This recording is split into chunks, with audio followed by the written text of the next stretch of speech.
अस्सलाम वालेकुम जी, welcome back to brand new vlog. Guys की हाल उम्मीद करना सारे भरा ठीक ठाक हो। जब तैयार हो गए हैं ए वेखो जुत्ती शत्ती पाई है नरोजी ते हुन जा रहे हैं बरात जनाब। जान जी की फरमाया तुसी और शैम ਤੁਹਾਡੇ ਨਾਲ ਅਜੀਬ ਗੱਲ ਵਾਹ ਜੀ ਵਾਹ। ਲਓ ਜੀ ਇਹ ਤੁਹਾਡੀ ਫਾਈਨਲ ਲੁੱਕ ਨਿਕਲੀ ਹੈ ਤੇ ਅੱਜ ਸਮਾਨ ਸਾਡੇ ਯਾਰ ਦੀ ਨਾ ਬਰਾਤ ਤੇ ਜਾ ਰਹੇ ਬਰਾਤ ਨਾਲ ਇवेंट जाना है। सारे भरा जनाब रात इंजॉय करो और चैनल को लाइक और सब्सक्राइब करना नहीं भूलना। चैनल को सब्सक्राइब करो और चल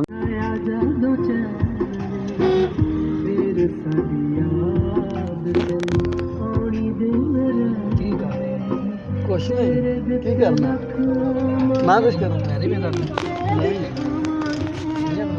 आहो ना बनाओ क्यों ਦੱਬ ਦੇਣੀ ਦੱਬੇ ਨੂੰ ਆਪਾਂ ਉਥੇ ਕਿਹੜਾ ਵੀ ਜਿਹੜਾ ਬੰਦਾ ਮਾਨ ਦੱਬ ਤੋਂ ਬਣਾ ਕਰ खैर दब ना ਬੰਦ ਜਾ ਕਰ ਯਾਰ तेनू की हुंदा ਪਤਾ ਵੀ ਗੱਡੀ 'ਚ ਬਹਿ ਗਏ ਆ ਤੂੰ ਚਮਨ ਨਹੀਂ ਕੈਮਰੇ ਗਿਆ ਦਾ ਨਾਂ ਲਿਆਣਾ ਕਿੱਦਾਂ ਬਣਾ ਲਈ ਛੱਡ चलो जी ਲਾੜੇ ਦੀ ਗੱਡੀ ਦੇ ਪਿੱਛੇ ਸੁੱਟ अच्छा ਹਾਂ ਇਹ ਯਾ ਕਦੀ ਗੱਡੀ ਦੇ ਪਿੱਛੇ ਸੁੱਟ ਕੰਮ आ लाड़ा लंघे ਜਾਂਦਾ जी हो गया जी ਇਹ ਬਾਬੂ ਗਾ मलक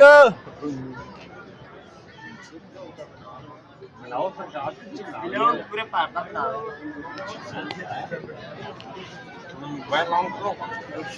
बहुत सारे